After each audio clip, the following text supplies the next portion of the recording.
la maman. Si on a s'adressé à la maman. La maman. J'aime la page, on a besoin d'abonner. Quelle que soit gravité, il y a problème. Quelle que soit gravité, il y a problème. Et ça, ma gambunayo n'a hérité. Maman, tu es chose à ranan, tu as une page. Tu es chose à journaliste, tu es un musicien, tu es un théâtre, tu es évité. Tu es un Caleb, Caleb a eu un bon côté. Ce que je dis, j'ai mis ma mobile à cause de la Turquie, côté. Au profiter, na ba combo ya ba dosa la ngola. Ba boza mwana mwasi. Erzoba na ko finga mama hérité. Mama hérité, abota ka artiste hérité. Mama hérité aza mama ya bana mutube baza ba ingénieur, mama ya bana mutube baza ba docteur, mama ya bana mutube baza ba. Erzo finga mama wana. Yo dobi ako finga déjà finga ki. A fingi nzoto na bino bana basi ya mama hérité. Comme il a bon là comment c'est que dans les locaux moi ils ont assez au héritage sali yango ya zongi si parce que mon problème est éducation na moralité. Donc d'abord la maman a immorale et elle est mal éduquée ndenga sa bon. Je le dis à haute voix, elle est mal éduquée. Donc maman page polémique na na pour ça n'a été page polémique ni page non ça porte quoi. Bon bateau tangiwana banani. Est-ce que R héritage a na ba kibeji na ba kitambo? Bazara pembeni na. Hérité, il faut l'entourage bien pour musique n'est qu'un de bien. Parce que non seulement aux amours na kitambo, il faut qu'on s'appelle un héritier non. Ba ka pembeni na mutu, so que on va apporter quelque chose. Héritage mal entouré. Est-ce que mutu wa janvier va apporter héritier? Janvier on va pas lutter katana. Janvier moko benga so janvier moko ndiso mamango ke soki na la za sumo konsti janvier soki janvier wata et voyez janvier ko se permettre au finga wera to bomba te so hérité lo c'est grâce à wera mais au finga muto sala muto zo profiter na sima na au moins ce côté to benga l'imbécilité des Congolais par les fesses vous comprenez. Hérité doit se débarrasser na ba profiteur wa ba flatteur tout ba na simana wana abenga la ba oui oh ya da dimo la ba solo mama ba site ce total mama ba site c'est 001 donc tous en number 1 mokonza bas ya ba 001 c'est JB Kumaluta le pétrole de Dallas blague télé loi solo li biso makambeya Victoria télévision Victoria TV et yana ba mon pepa siga yana mama amnaona ndenge na donc total la Victoria TV na ndenga indusa na ndenga makambo potozo ba news alelo donc le pétrolier de Dallas otoyoka baloba JB Kumaluta le pétrolier a Elbiso Victoria TV donc aluta continue Victoria certa amen tous ensemble quoi total la Victoria TV oya les boss les patrons JB Kumaluta Yabino Sida Bile la confirmé nana roboya donc biso tout s'abonner massivement na ndenga idéologie ba européen botondana bobolanda ba faire ya mboka ya par-ci par-là donc number 1 na bango c'est JB Kumaluta le pétrole de Dallas tous ensemble Sida Bile la ndenga indusa Victoria et certa amen tchiki. Voilà, vous comptez parmi nous, c'est ça notre fierté, très chers téléspectateurs. Bonjour, bonsoir. Ça dépend de l'heure à laquelle vous allez nous suivre. Nous, c'est Congo Victoria, à travers votre émission Micro Libre. Avec moi, j'ai mis Maïbel, les gros bébés de la presse congolaise. Appelez-moi la femme du patron. Voilà, donc aujourd'hui, je suis là avec mon confrère Kula Bolsa. Mais campé Kolobela. Par rapport à Makambo, on a la Mikanaton, on a la maman posté. Ko finga, ou pas finga, il était watanabi. Oh, na continue nous habiter. Le coup d'affaires à Kitambo. Faut le capella mon à Kitambo et à Tongo. Kula boss to me capé quoi analyser par rapport à Makambo et comme un niveau wapti wapi. Voilà d'abord merci d'abord na los de merci ma caméra hein caméraman la biso et aussi merci na Darcel et Easy na montage dans le bakato na moi mes meilleurs vœux le meilleur à mon boss JB Kumaluta le vrai pétrolier de Dallas boss à Kamoko les boss charismatiques mon patron voilà et aussi mes meilleurs vœux à à mon général Jeff Makaya Botata Bilanga Bio na Dallas wana mon sponsor numéro 1. Voilà. Et à Willy m'invite à les coffres forts depuis Dallas. Maman Yvette Ombia depuis Londres. Bato Bostolanga Bosé Belé hein. Ado Senga Maître Sengi qui nga toujours depuis la Suisse. Moi bala 1m85 mon vieux. Il y a le balanka à suivre. Vous êtes tellement belé. Il y a Dadi Mabib Mokona Mbele, na Paris, wana, qui encore Mimi Lutama, na Suisse, maman Chantal Kiala na Paris. Tout ça, na kula boss. Babongama kaka, on ne sait jamais. Tu me capes que sola. Kula boni. Bien, j'ai mis ma gros bébé de la presse. Na quand tu tout mon na kombola. Ibele. Donc, na si ma caméra liboso caméra te wana ba parler wa ba parler bonne santé parce que n'aurait que ba no bela mais sinon ça va ouais Dieu a fait grâce na la peine souffrant ya malaria ils ont frappé biso mais Dieu a fait grâce malgré convalescence on aura comme Nzamba pesi souffle na loba donc surtout à l'invitation na yo invitation normalement moi chance ma patronne ya Congo Victoria Mora Yamba atindi ba tout yemo patron na so sali bongo docteur va refuser l'invitation et manque de considération et respect. Naza supervision na superviser ya mambo sala ngazala ta te faut bon dimarati mo so robo ya ba musu ya mystique to ebinde to travailler ndo uta ba kwenti kwen okebe et pesi d'expérience sur notre expérience on a aussi décidé bon au frapper bord numéro Congo Victoria donc victoire donc bord de Simbi. Voilà Congo Victoria, il faut te le bango bien. Il y a mon boss JB Kumalu, tu as le vote peut-être de Dallas, bah son là d'abonté. Voilà bah songa taba, bah toi tu vas pipi là bah mon bah songa taba. Voilà donc par rapport au événement que que la bana Kitambo, par rapport à sextape à héritier pour ne pas que to zonga makasi pour maram tobe tango za o ezalaki yango de comme lelo réaction on a nous tango mona kango. Ezaka non de papa toucha comme mi bana Kitambo hein. Bon, premièrement, moi, je ne suis pas un défenseur anti-valeurs. Donc, moi, je combats les anti-valeurs. Je défends les valeurs. Parce que moi, maman, je suis né d'une famille de 2 filles et puis, moi, Moubali. Donc, on a compté dans famille, ma cousine, ma tante. Donc, je suis d'une famille à Bana Bassi Belé. Entourage bino pe boba basi ba petit na ba Julia Boloa pour moi non bosé belé donc vidéo wana premièrement c'est Pelisakité et c'est Pelisakité na stance nini nous avons des enfants moi toza bana bataso botate wa pena ba nièce ba neveu ba benga ko déjà moi tantine wa da moi maman ba nini to papa omoni na moni vidéo wana j'avais beaucoup regretté parce que omoni mutu ba baraso eloko salimba liboso. On peut dire que non, ils ont erreur. Mais c'est comme des fois, ils ont erreur, ils ont habitude. Vous comprenez? Ils ont habitude à moi, donc, parce que tu as défendre ou tu as défendre. Non seulement pour moi qui tambo, au valeur mouki na tongo boé, héritier Salimabe, donc au commissariat t'es bien.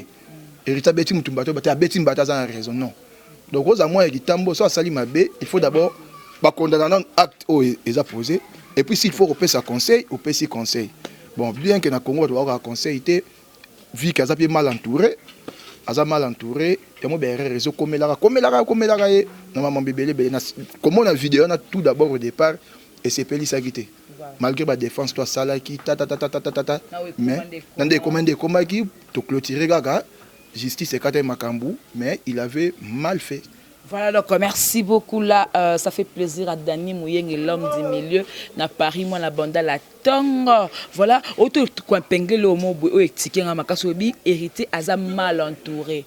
Parlons de l'entourage des héritiers. Lungo le baneti banani parce que on a bien Azalarana Abiri, Azalarana Freddy Francis Dibaya, Azalarana Dadi Mola, Azalarana Batube Madame Suluzo le Lazana Londres tant que parce que mal entouré banani bazama B na kati entourage ya héritier Watanabe.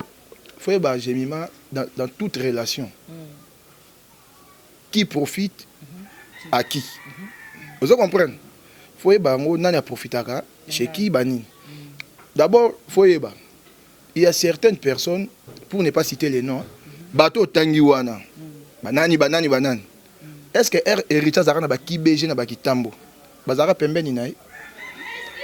héritier ake pas JB simbité héritier ça une élégance na kitambo na ba Patrick Ndombe ba Kofi Damuku na vient na Maroc na Patrick Ndombe ba Mbote est-ce que bato baza pembeni héritier héritier ça na maison mère bazara pembeni héritier ce sont des flatteurs au bayake pe héritier séparation ya wera na héritier et c'est peli sa bango baye séparation t'es héritier dans longa donc ça bat mais la séparation séparation quand batuni bale bosaka loko moko sko moko bien longwe na enda wato to se séparer mais ya longwa ni na orchestre bato et bon moi c'est mbale zande moi c'est mbale za to lingani na força ko to linganga yope erana lo bago malobanga ezaki te kaka ondima mais erondimi to kaboni est-ce que ba non yo longwe ezakani ba se séparer vous comprenez ba se séparer qui ba se séparer somo bazaki belé il a vu d'entourage héritier donc il avait des Karine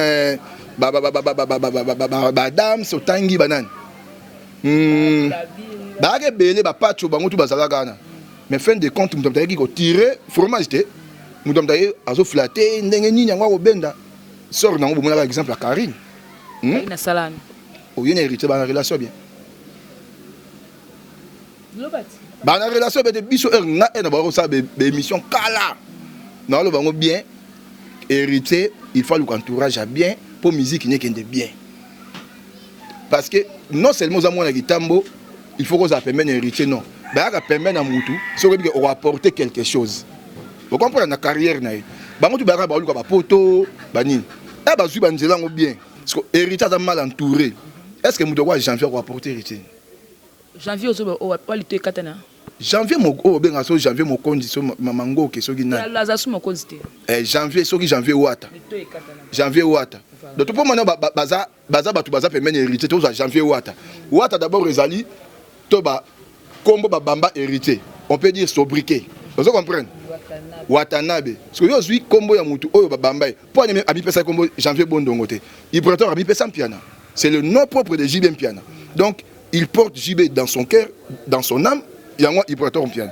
janvier wata donc azali mokondi akomi wata lui pas kokoma pe ibele lui pas kokoma pe janvier balls ça dépend ya mai ndenge zo kende ako pe janvier bolowa donc ça dépend change quoi babi change to mona nyama kor wata nyama kor akomi nyama kor ngiama wa munanga ya tie salam na bomiete mais na tie salunta pona laksa bango ni na ba entourage héritier fa yeba aza héritier à l'obité il est maintenant une grande star azali star et puis figure moko emblématique na musique en mboka o bato tout bazara d'entourage ne wana bon so na remarqué que notre dame notre moi que dame ça fini muto non héritier bato ba finga reza abiri na janvier bango mbega ba finga so landi bango abiri moi je dis souvent abiri sala ngo kaka pour plaire l'héritier mais janvier vraiment so tala la moi na yolo il fait kuluna tuna ba terrain be kankar wana na ba arembole et azara ma kuluna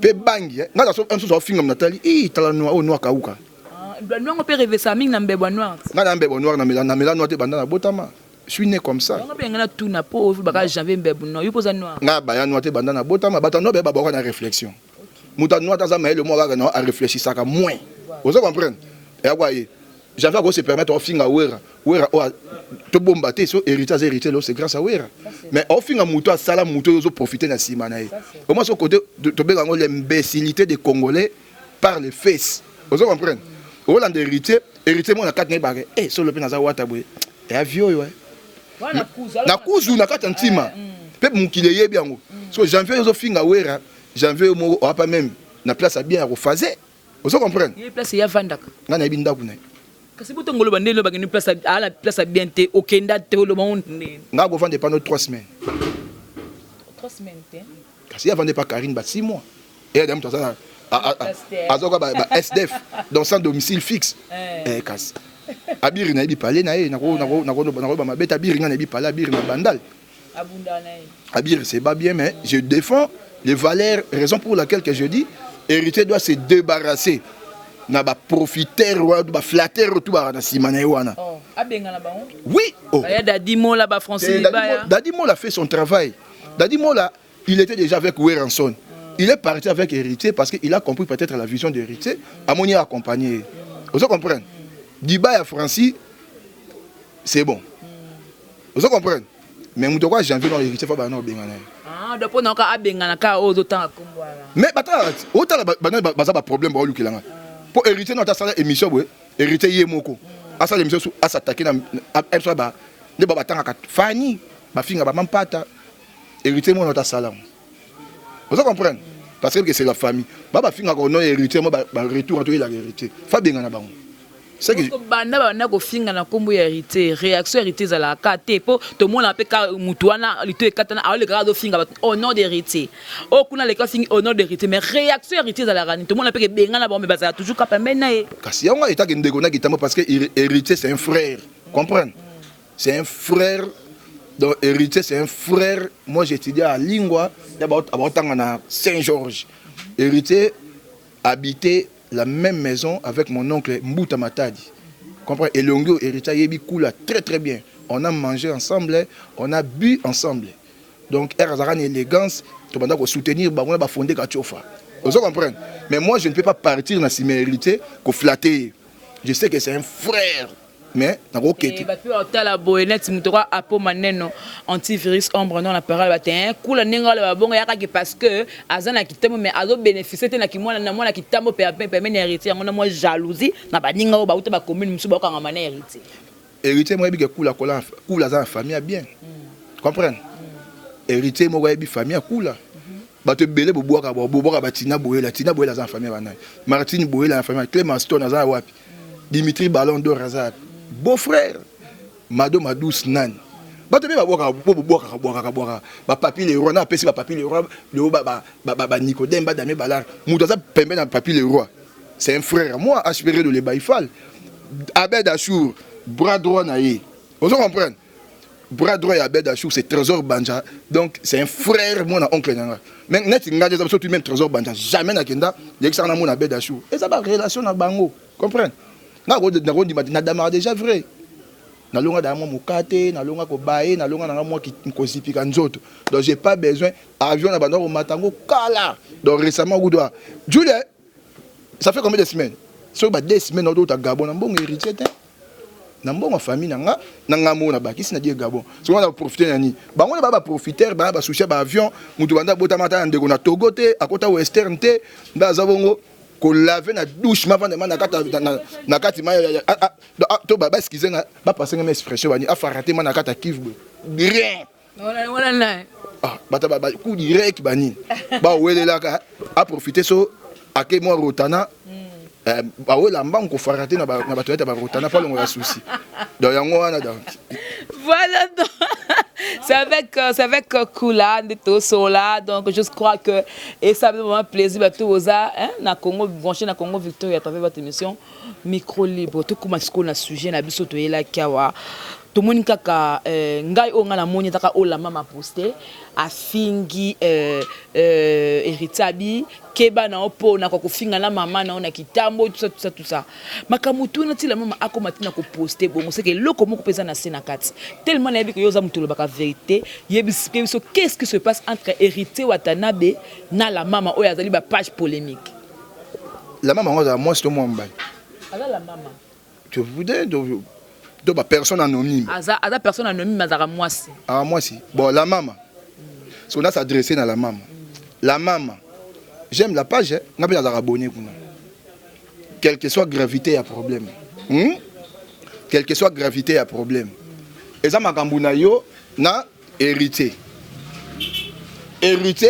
artiste et musicien la maman tu es chose à ranan na page tu es chose à journaliste c'est quoi musicien to à théâtre to éviter to moi ka mamba Caleb ayiba kimbongo otie soki ba bike jemima mobali moko akosaka tike na Turquie otie o profiter na ba kombo ya bato osela ngolare mais canalisant ba boza mona mwasi erzoba na ko finga mama hérité abota ka artiste hérité mama hérité aza mama ya bana msupe baza ba ingénieur mama ya bana msupe baza ba docteur mama ya bana msupe baza na ba domaine ebele bazo évoluer erzo finga mama wana yo tobi ako finga déjà fingaki afingi nzoto na bino bana basi ya mama hérité comme na point comment c'est que dans le loko mo ezana C o hérité sali yango ya zongisi jemima egoza likambo ezana C eza boye finganga atofinga kula tala longi mabe tala matoi tamutu wana ofinga mais soko mo finga mama ya mutu wana j'ai sous problème et comme problème mususu parce que comme problème éducation na moralité donc d'abord la maman a aza immorale et elle est mal éduquée ndenga sa bon je le dis à haute voix elle est mal éduquée. Donc, maman, page polémique. Non, la pause ça n'a été page polémique, n'est pas ça porte quoi? Oh. Et pour tellement, mais tu pas quand même ça sur Kambwa, que la maman c'est loco. Moi j'appréciais la page avant parce que je vis à plusieurs reprises bato belé moi-même tout le monde a commis la maman sungangai dans les États-Unis dans la famille so go sungana na mona ba côté na mais elle ça les loco na bosse na bola mon et tout donc c'est une lâche vous comprenez yo ça un problème d'héritier règlement des comptes ça là on est héritier et non avec sa maman héritier ça te ka makala oui oh mbi si mon côté abotama na kombo ya likaya busoki mungu te vous comprenez vous yo botama journaliste était banchik banini au comme journaliste et la maman botama oyazalelo chacune des personnes a son début donc ça na maman makamunae monsieur comme héritier na ba niveau de maman tu dois te kaka makala niveau nini maman dit que nous na ba te kaka makala salani et la maman dit que nous na la maman elle a quoi na kin azani yebi vinete yebi via la maman makambazo na fa akomango sur na page na de moi da ku photo na yemo la maman de mona ah président Moussa yo de moi la maman yemo Moussa nga pende na yebi la maman nga na yebi la maman mais na page na mona kete mais na koyeba boy na photo na yebi la maman bon nga na yebi été mais moi je ne défends pas héritier je défends surtout les mamans oh yé pas ça ndo le baza maman pourquoi comme à niveau sur un téléphone dans maman non a fini nzoto basi pe a des réseaux sociaux eza pona batu tout au moins le président Moussa Numbi bamoni baromi bembilo baromona master na mukolo borwa ya mbibiswa Zaire baromona siko batu baromona yango les gens aiment sous batu tout batu bien éduqués ba jaloux héritier au sali bien comprendre bato balingaka pe héritier bakomso ba asali bongo poani so bato baza na moral les gens bien éduqués bakoba la maman pone osali boye na vous comprenez so on a eu chance na le papé à haute voix pour yéper la maman yoka la maman ce que tu as fait là au sali maman ma bé aux mal éduqué zela non to qui n'est bien parce que tant héritier à cela qui sex tap na ye tem de ce que la maman qui poster en la page na yo la maman doit poster et ko poster wana selon ndenga pe na yo ki na ba fan de pe ba bengi pe kino gemima makambo e bandi parce que muta bandi ko menacer muta liboso eza héritier muta menacer la maman pourquoi est-ce que yo e ben na ko poster makambo nanga soko sakali nanga na ko boma yo wana ba fan na ko boma yo ndengi na boma ADT en Kimpui na ebisi bino da très grave. Mais d'abord, est-ce que dans le lobby Makamba sex tap, est-ce que dans côté l'héritier? Côté l'été. Est-ce que dans le lobby dans le lobby n'a un problème particulier dans la maman? Non. Dans héritier Mamba sex tap, dans la maman Mamba ce sont des désimmoraux. Vous comprenez? Maintenant moi je défends quoi? Koko ti sa maman yangani. Parce que moi je connais bien la maman. Mukomo surtout une batebe peut aller quand maman héritier même babiri wana ayebi maman héritier te ba ko lekana d'ailleurs maman héritier te ka makala te pour son information maman héritier te ka makala te atekani maman héritier on na yeba te ka lipa na mwamba vous comprenez de longo makala comme sous lipa la boulangerie eza injure te hein eza injure te moni ngape na koli même ngape maman na ngemi avant que ba poto ateka mapa comprendre je ne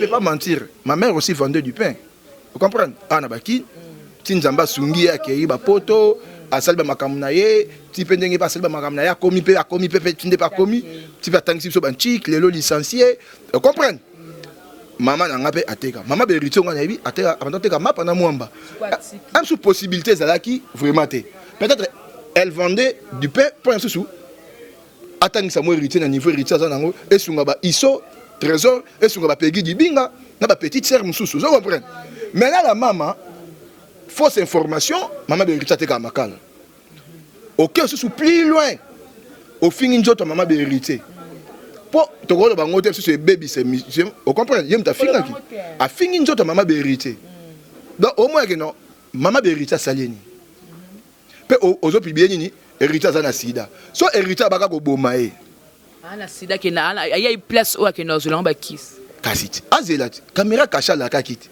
atika caméra cachée héritier ke ndo wanza individu héritier na individu la maman maintenant kokoti sa maman ya batu des problèmes ouais ba ke Koffi Olomide apporta fimo be plainte Coco Madera na Belgique pour finir nzoto mère na waza combattant ouais bien ngo afinga e banini afinga Koffi maman na ye Koffi à s'attaquer na ye siko maintenant la maman elle a mal canalisé problème na ye elle peut avoir raison elle ne peut pas aussi avoir raison parce que la personne a raison bon côté il y a des héritiers menacés à faire la biso sous voice pour le monde développer au héritier baka au barré to à faire la biso ni capture dans le message au héritier baka au barré ndenga boma ADT ya kipu ko saka na domaine à liwate bana ya kipu ba vendre ba regretter papa bonga kenda maison mère où elle a regretté ou ya kipu ya kenda on se comprendre si ko vete ko bima oyu na mutu mo lo bakeo les en héritiers mtaboma base o ekoti ça ba te belé ba prison base Moutalouki base mais s'est retrouvé dans ma cala. Vous comprenez? Moutalouki base mais s'est retrouvé dans ma cala. Bato belé ba kufa pour na mamba base. Bazo ba mbasu pour mamba base. Ba kita monite kandi to le kabo. Et tombolaka et kiti saka. Sur la mama kiti na. Akiti. Nati pour nga kiti. Pour na yo bato msu batala on bato pa lingarité ba zuyo on pena déjà sujet ba nda développement. Mutu faut za bato ba linga ko na bato ba linga ka ote. Vous comprenez? Faut dans la bateau balinga bateau balinga gaoté so ça bateau balinga ko balinga ko oyi ba défaut na oté faut de soigner ba défaut na yango po e ba pe ko réparer yango comprendre ndega ezala mais la maman elle a mal fait ko finga nzoto ya maman na yeso ba fingi maman ya OCP ye la maman a maman mutu mama banini ba fingi ya maman na yo ya OCP si maman o finga ba parent pe comme na en vogue to te po mona abe Karine pe ba finga maman ba maman Mili de comme na on dit en vogue ba maman Mili ba personne anonyme kotanga bango te ngana oleka ana oloba mambala mama ngai bomo na na transpirer na ba moya kin ozo comprendre na transpirer na oloba pour combattre la maman j'ai pas peur on ça n'a rien ozo comprendre na oloba na ye parce que j'ai pas na un problème na été to ozo luka base rien je défends la maman là parce que je connais bien la famille ozo comprendre maman n'a super que non alamba pelo songa ya dama tu comprends na gondi ma jamais muta finga mère wana ozo comprendre maman na lamba lo songa na dama à quoi mère non maman na ngai maman na protéger ngapé comprendre moi ma lili pe maman ndeni fini comme dra vous comprendre so yo fini maman ezoko finga Emily na ngai so comment nga ko tika le kaka bo na ko tika ngote la maman a mal éduqué vous comprendre si elle a des enfants mobile na so bana kim sa bana parler pour mère bongo baby sabana vous comprendre ah maman ko a femme ya parler te moi ce que to kenan ce que ka songi c'est ba on songi.com yo mo posa ana kitambo o kata pete mo nungu mo beke héritier pendinga za bongo ye muta akota vie na biso ADT yankipu na mabele tena franchement na yo kate omoni domaine aliwe mon cher toti ma chère plutôt toti ka ba blague ma chère Jemima toti ka ma ba blague toti ka ba blague omoni ADT na era kufaka obi combien de personnes basala la crise obi pasi o wera lataka passe au mawera alta harmonie à d'état d'ailleurs wera alta passe malgré ba biloba ma ba nini wera lié buena boy pour za bongo même yondo za boy robuna na chaîne au Congo Victoria mutazate jour ko epesa makambo bou 150 000 abonnés soka maso caméraman adai omoni aleki donc yondo za boy ko kufela raté il faut za ba immortel pemene na yo succès za bongo ngana okate ke o héritier ya ADT ya qui peut gagner ba wela nini polia la maman eza biloba loba pour battre de la page ne makasi il faut loba bongo na comprendre siko c'est que ben information tu pesa de ba fausse information ba fake news vous comprenez oui siko na bika ça ba fake news donc ndenga za bongo za venturière vous comprenez en plus il y a za idiote té mais ndenga za bongo bourri qui pété vous comprenez c'est là comme moni ya na suka na royer bisong. Mais c'est drôle ce que tu dis, parce que la maman a fait Zobaté, à partir de basé belé, à quoi l'on a tonga ba no finga ka hérité ka pamba, et ça le côté, tu as finga maman hérité ka pamba. Faut comprendre. A finga maman hérité ka pamba, et ça le hérité comme là qui est na go bomayo, hérité na bo mona maman non. soit disant abi héritier bengaki héritier comme na roboma na maman na jusqu'au défendre ka pour na ba fufu na ba mapa o ba pesa ya mamba ya maman ba héritier je mi maso moza mwana mwasi ozama maman il faut en akana ngai ça na au milieu du village na ça na nga na ko na kanote quand même non maman faut benga pena la maman pour finir maman boya ba héritier bondong te so moi so fini ba héritier ça ba sida boy na boy ouais talinga te et ça individu héritier na individu la maman maman héritier de ta musique ata clip moko héritier de moi da maman héritier non jamais tout le monde a déjà côté maman héritier qui na te ba na féliciter moi na ngai do mona deux autres là da maman héritier aleki na te va vandi tom ta fini héritier maman héritier répondre non te so ya fini maman ba tout point c'est ça l'idiotie oh ya saliwana elle n'est pas intelligente elle n'est pas aussi sage faut canaliser ma kamuna ko finga mtu ta mère na ye o finga ngo point ni jamais moi ça finga guiné héritier d'abord et là il y a des immoraux pour te dire quoi j'ai nazana quand héritier te na quand ya la maman te soka finga héritier moko et ça il y a les deux immoraux donc deux personnes au bazana moralité héritier ça la sextape au mtu mota bet longo maboko la maman maintenant la faute c'est quoi défaut des anini ko finga ntoto maman héritier publiquement comme ça dans les réseaux sociaux au publier en 5 continents bazotal yo mutu moko fingi maman ya batu pour un problème na bino mi balé vous comprenez yo na bini la maman elle n'est pas intelligente vous comprenez OK na maman likolo ya kula j'assume mes propos et puis c'est que je dis nous sommes donc prêt à tout pour la maman pour défendre la cause de ma maman vous comprenez ya ofinga nzoto ya maman ya mutu ofinga nzoto ya maman mutu na qualité ni elle même la maman là s'il faut dire la vérité elle a quoi na Congo moi je défends de valeur ngai Hervé na boketu premier boketu wa yambo na PCMbo papa na Davina na PCMbo te so pupola déjà boketu tika ko flatter vie na par exemple Hervé na boketu atumbaka drapeau à Congo akoma ko finga na recadraka vie moi muke mais pour moi qu'il arrive problème il y a patrie étant que yé combattant battant et to suka na suka jour moi na vu azwa diplôme na sengo et non maman so na bien bokila le condé fa pekato iso vous comprenez na komela vie félicitations Davina tangi vie singa beaucoup ne boloti webiti na nango ingaza kamongo 100% tika bloka ya komelinga beaucoup ne boloti ngai bise mwana kendebe wawa vous comprenez et ça y bien mais sikoyo règlement des comptes il y a la maman c'est quoi elle a mal canalisé ma camouflage. La maman, non, la maman, on a dans sa bonne. Il y a une section qui est héritée. Donc, dans la logique, mon père, mon père, nous a boué, son film à musique, c'est fouillé baka. Hors musique, bah, vieux, bah, vieux, na bissoa, na âge, bah, vieux, fali, bah, vieux, na bissoa, bah, vieux, ferré, bah, vieux, na bissoa, bah, vieux, jibé, bah, vieux, oisé, quoi, bah, ma camo, bah, vieux, na bassin, na musique. Bisso, un petit peu de l'ougané, to coma, un petit peu au coma, to d'aïna. Ba veure ba paya ba parler ba veure ba tangisa bana la mama mo nini atanga na Somalie hérité azana bana vous comprenez attends orchestre le MSP Bercy so avant di ba ole mo li pa calme goga mais azana bana makam te boko loko nyongo tindake pour la troisième fois ye mokami sambu ça pour lelo boye akoma so na sujet car na ba internet ko mo lobelaye aluka succès yango na zo so totika noir totika whisky au moment dans cette émission si on a bayara noir, tu vas comprendre que sous les effets. Aujourd'hui, on a parlé d'un coup convalescent. On a bayé ni noir ni dans le c'est la tête. C'est au bayakano mais le ndo bayé. Tu n'as pas na botama bayé noir, tu n'as pas nganda toi qui t'amona bayé noir, tu n'as pas fumunchik. Tu n'as pas ifasik, tu n'as pas massa na barbine zimbi. Tu n'as pas joli dioka. On a pas massa na tanga on a pas ifasik. Ba joli dioka ba barbine zimba massa na pato. Presque ba massa na Francis Kambumba conseiller na logistique à Félix. Vous comprenez? Moi, ce monde, mais je ne sais pas si je vais vous comprenez? Tu as un problème avec lui? Ce qui est 14 ans, promener. Janvier, moi je ne peux pas accepter de problème. Bon, comprenez? On dit que petit dans chaba, comprenez? Au meilleur, on a Shadrach, il y a parlé moi d'embata Pépé. Comprenez? Junior Numbi là-bas, il y a comment on a parlé banin. So bourrique le roi Janvier qui vient de Yolo. Ce qui wapi Abebi Sara Seva moi na Kitambo. Parce que là maintenant je parle en tant que notable à Kitambo. Vous comprenez? De quoi notable à Kitambo? Si on a défendre valeur à commune. Je ne peux jamais accepter que na commune nanga tous en a anti-valeur. Vous comprenez? Tout le monde a anti-valeur. Là, je dis bien, héritier à ça sextape, moutali bosso, à ça l'émission télémélenga.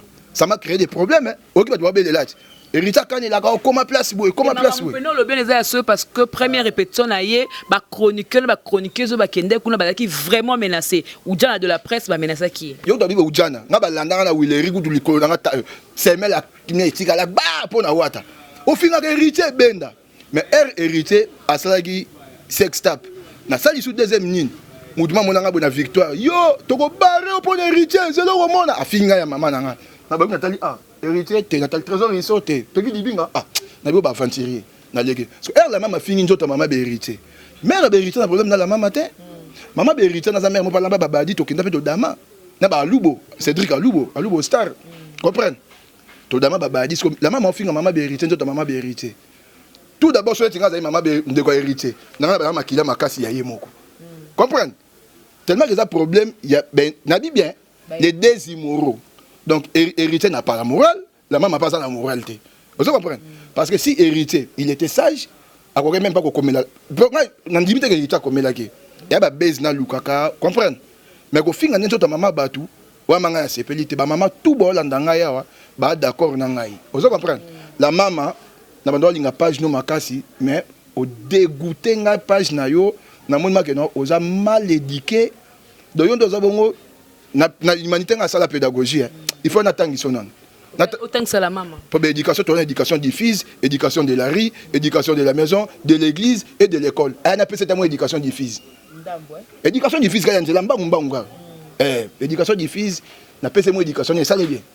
Et maman, déjà l'autre fois, maman Château Rouge, c'est qui va s'aider à hériter émission par rapport à Sextape. Mais tant où la maman fingi et maman y a hérité, c'est la péka réaction maman Château Rouge. Mais non, la mère n'a la pété pour la péka fingi péka mère kat. Ma mère a réagi. Moi ma mère a plaidé pour la cause na bango basi.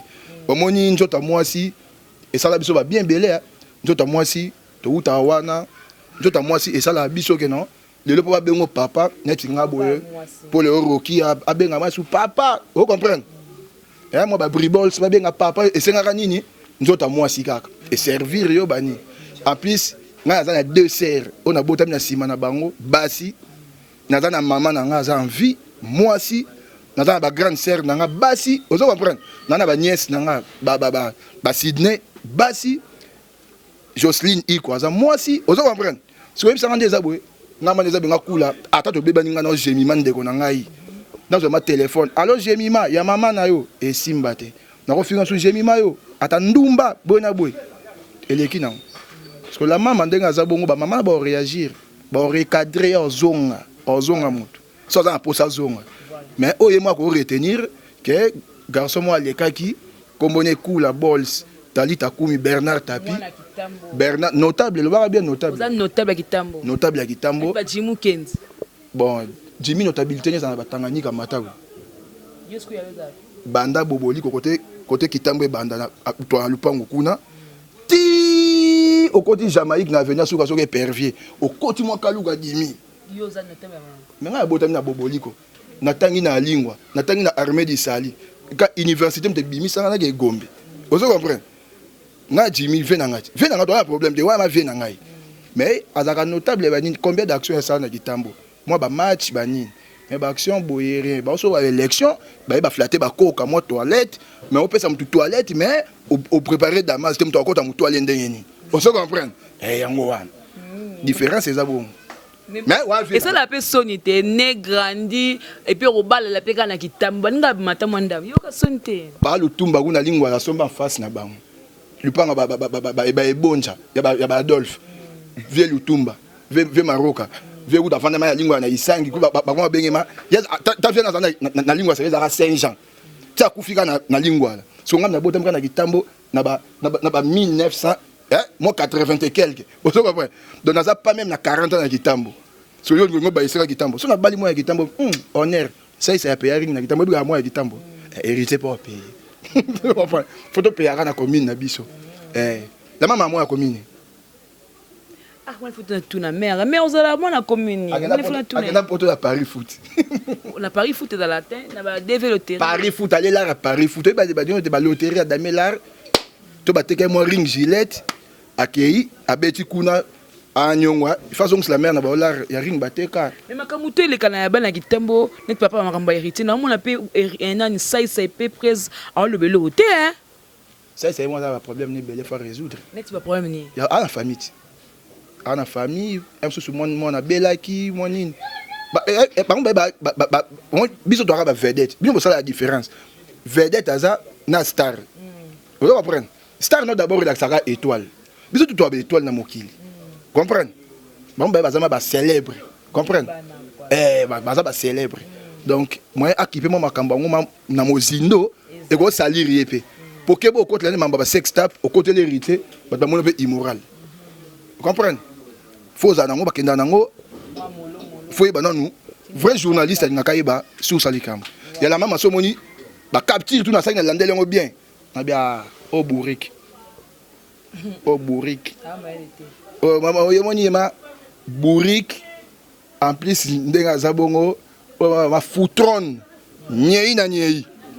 Voilà donc merci beaucoup. On a un cause donc kula boss c'est me rappelle que Solane par rapport il y a makambo na zaka au milieu du village po maman ça la ka rappelle pena na mama bengo jemima ozo kota makamu na mère na osaka musala na bi ke kula moi santé moi genre donc to comme vraiment na suka la conclusion par rapport à émission ko lobani. D'abord merci na invitation na yo ndongo honorer ngai et puis ça car la maman elle doit bien se comporter na bono linga pas mais moi je ne parle pas na côté la hérité na zabe contre la maman et tant que ce qu'on notable à Kitambo maman wana oyazo finga nzoto na ye alamba badinga na dama vous comprenez maman wana abota kaka hérité maman na bota ba nebele ba iso bazali ba pegi dibinga bazali ba nebele bazali mère andenga zabongo aye barayango elle ya fini maman na la ye la maman elle a fini maman nga bini hérité entourage ne faut bongisa comprendre elle a bangi bato na bifa longola ma bato msu na entourage na parce que ba apporter les oba bien obi fa longola deux personnes alongola janvier alongola na abiri oba bongo te faut il faut changer maloba il faut bongisa maloba na bi abiri na janvier ba na ceinture wana na so abiri za domicile na ebinda kunaye janvier aza SDF sans domicile fixe. On ne peut pas traiter avec quelqu'un qui a un domicile fixe. Tu ne comprends que Obanga déjà.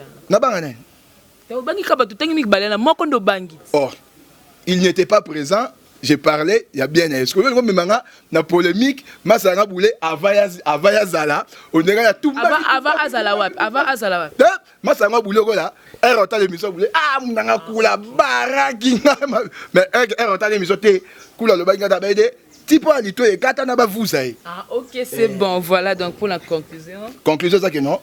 La maman d'abord, elle doit demander pardon dans le monde entier.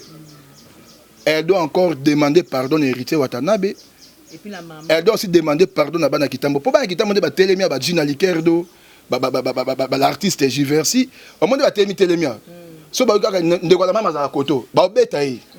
Pour Kitambo comme bon Kitambo balingi sous bêtise te na mutu na bango ba obeta e azoma frappe parce que faut aba non senga pardon na ba fanatique asengi pardon na ba mama tout après asengi pardon na héritier après abenga pe na kuzu kula limbisanga ipo za notable un na ko senga ba Kitambo ba pardon moko te na senga pardon commission pe ba noko na commission vous comprenez et puis héritier a soigné entourage vous comprenez.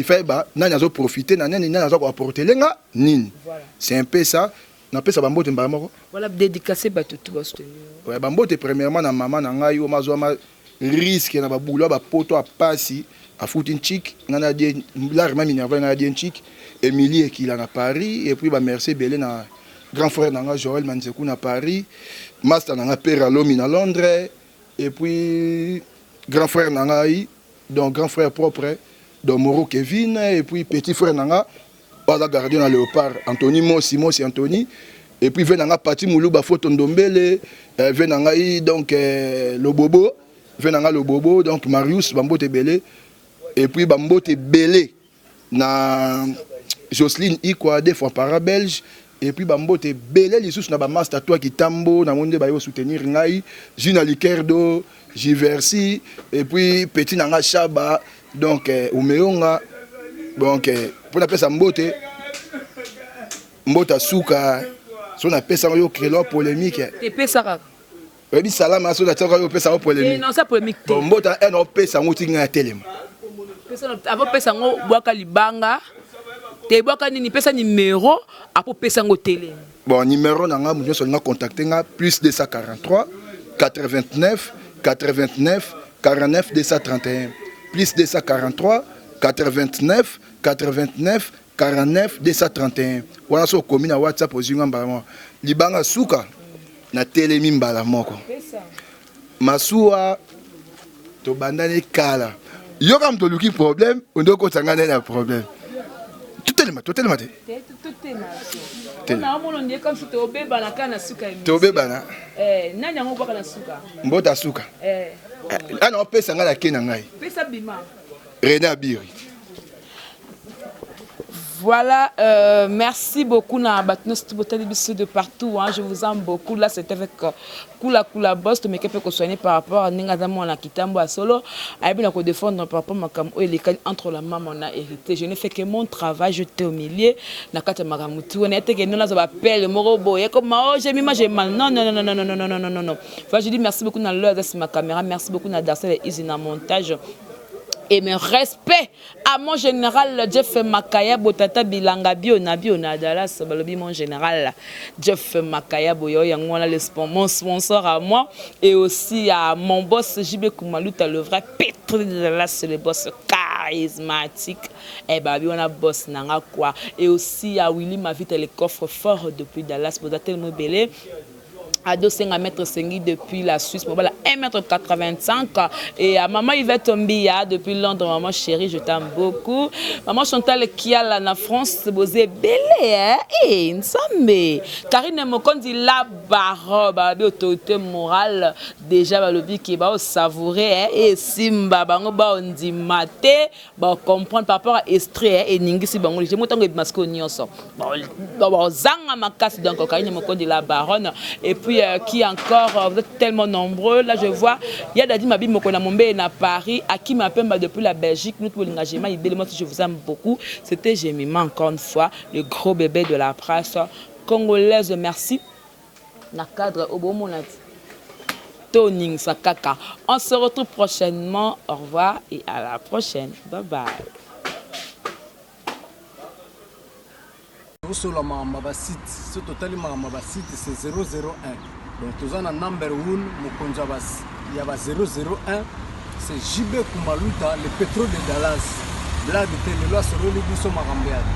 Victoria Télévision, Victoria TV, et il y a mon papa Siga, il y a ma maman donc total la Victoria TV, Nanenga Ilusa, Nanenga Makambo, pour tous les news à l'élo. Donc les pétroliers de Dallas, Toyoka Yoka, Baloba, JB Kumaluta, le pétrolier, à Elbiso, Victoria TV. Donc à Luta Continua, Victoria Certa, Amen. Tous ensemble, quoi. Total, Victoria TV, où il y a les boss, les patrons, JB Kumaluta. Il y a bien aussi d'habiller la confirmer, Nana Roboya. Donc ils sont tous s'abonner massivement. Dans l'idéologie européenne, Botondana. Bobolanda ba faire ya mboka ya par-ci par-là. Donc number 1 na bango c'est JB Kumaluta le pétrole de Dallas. Tous ensemble. Sida bilele na nenga ilusa. Victoria Certa. Amen.